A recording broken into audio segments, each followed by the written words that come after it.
Hello and welcome back to Jack's Coffee Break. My name is Jack and today we're going to be looking at the Oceania Pack. This is a really fun build pack. It's very heavily themed and it's got some really cool animals. So without further ado, let's go ahead and get into it. Alrighty, so next up we have one of the more recent packs. This is the Oceania Pack. So, I have a lot of mixed feelings about this.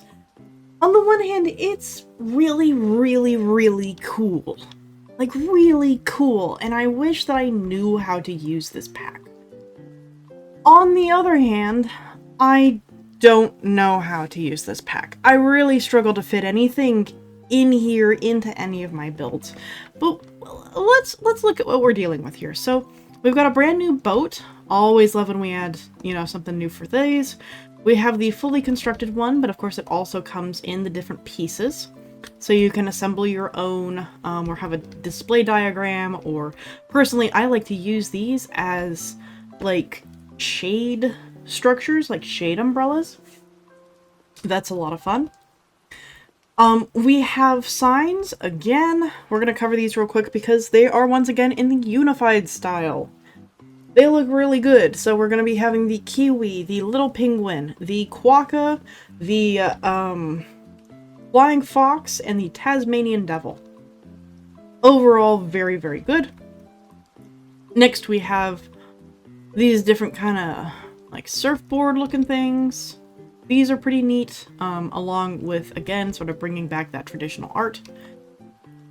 A ton of driftwood pieces. So we've got this driftwood fence, we've got these wide planks, we've got painted driftwood pieces, buoys.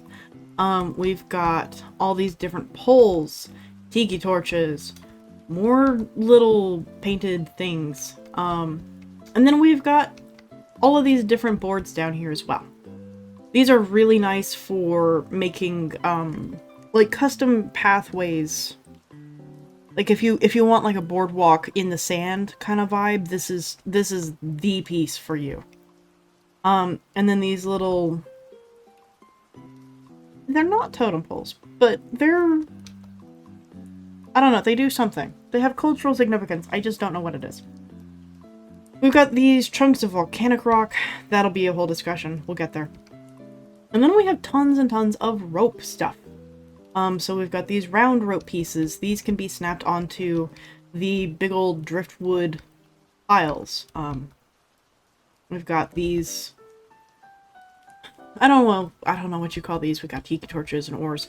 But we've also got nets. Like an entire universe of nets. Tons and tons and tons of these.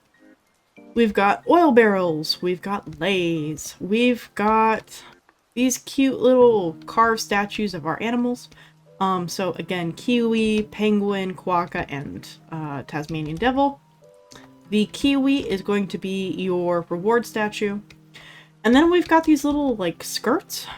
Like palm skirts. We've got the dried ones, and then we've got the kind of wet ones. Undried? I don't know. I don't know what you call that. And then we have the land of thatch. Oh my goodness, the land of thatch. We have these insanely tall roofs. Like, the tallest in the game, I believe. Just crazy looking. And then we've also got this build kit here. Part of it is on the grid, but a lot of it isn't. So we've got these little circles, like these kind of quarter or half circles. So you can make really tight, small buildings. We've got these little window pieces, these door pieces. Nice pre-built, like, thatch archways. And then, of course, all of these have been made flexi-color as well. So you get a ton of really unique shapes, and most of this is off the grid. Like, all of these different thatch pieces are off the grid as well, too. Can make them very difficult to build with. I recommend, again, using snapping. Makes things just so much easier. But if you have been wanting ungridded thatch pieces for whatever reason, this is your pack, for sure. Got a couple of displays of how this can potentially look. So here is the trade center, kind of capitalizing on this idea. These really tall, massive roofs. all the different dried wood and its various usages. And then over here, let's go ahead and look at our first animal while we look at some of the utilities of this build kit. Again, even more rope. We've got this volcanic rock. I believe it was made base game, but it looks really striking. Up here we have our flying fox. So let me see. We can go into... Yeah, there we are. Overall, extremely good model. Very cute. They do, in fact, fly around, kind of. They're fast.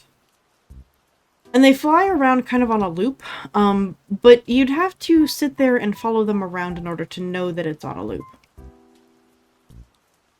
So it's definitely a build kit with a ton of character. So if you want to go full island vibes, you know, if like Hawaii and Florida, and the Caribbean, like if those are your vibe, this is absolutely going to be the pack that you want for sure. Especially just in terms of the build pieces. The animals are also great. We will get to them in just a second. Yeah, there's our flying fox. Another little shipwreck, which is nice. Also got a ton of really nice plants, as well as these lava rocks. So these are emissive. In fact, if I turn it to night real quick, you can see that the lava does in fact glow in the dark. So this is really cool if you want to make your own volcanoes. You can finally do that. Little braziers and fires, which I always approve of because sometimes you just need those.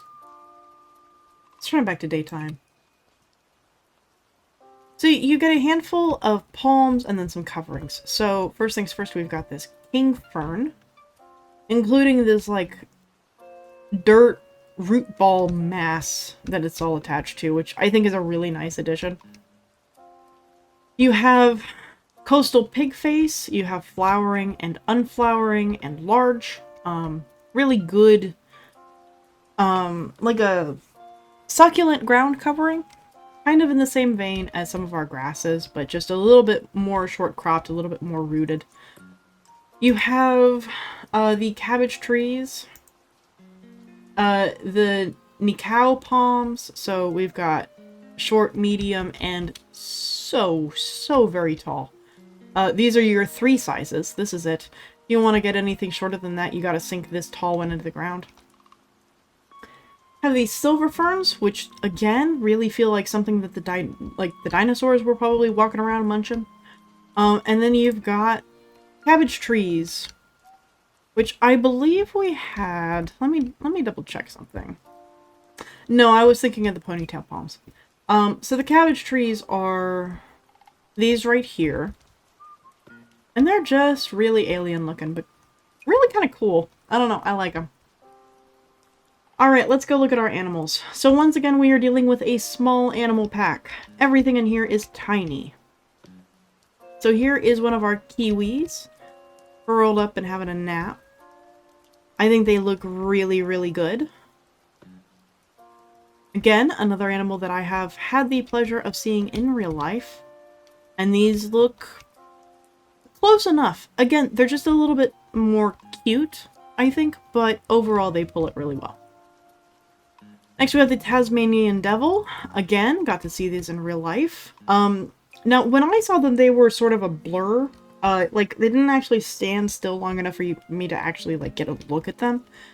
So I'm just gonna have to take Planet Zoo's word for it that this is what they look like. Overall, pretty cool looking. The little blue penguin, by far, I think my favorite of the penguin species in this game. We've got 3. We've got the African penguin that we've already looked at. We've got the king penguin that we looked at. And this is our 3rd one, the little blue. And they're just so unique, mainly because of that really striking coloration. And then, of course, we have the quokka. A not very well-known animal, except that you probably do know it. You've probably seen it in pictures on social media. They have a fascinating story to tell, but I'll leave you to Google that one. It is really nice to get them represented in Planet Zoo, though. Specifically so that way we can tell that story. I'm not going to right now, because that's not what this video is about, but overall, you know, pretty good. So those are our 4 habitat animals, and then we already looked at our exhibit animal.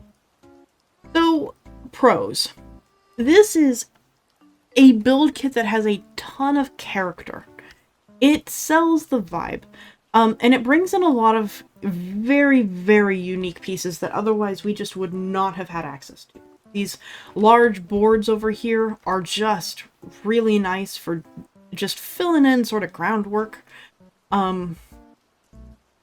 We've got the nets, which are really flexible. I've seen Leaf do some really incredible builds with them, and I think a couple of other people. I'm not good at using them. I find them to be very fiddly. I think that they take a lot of getting used to. But once you figure them out, they can really, really elevate a build. And so the nets, I think, are probably going to be one of the big draws, along with this little flexicolor volcanic rock thing. I've used this to create sort of rock wall textures, and it's come out looking really, really good. But overall, again, just one of these packs that I have a very difficult time using, mostly because of my build style, because of the style of zoos that I build. This just does not come up for me nearly as often as you would think. But that being said, if this is a style that you love, if you're a person who dreams of being at the beach and you wish that you could build that happy place for yourself, this should be on your list for sure. Overall, very solid pack. But I believe that basically covers everything that you need to know about the Oceania pack. So thank you very much for joining me. Next episode, we've got a couple more build packs to look at, and then eventually we're going to be looking at the hybrids, and then, of course, just the pure animal packs. So those are eventually coming. Of course, they may already be here, in which case they will be in a playlist. But anyway, that's it for me. Stay safe, have fun, and happy building.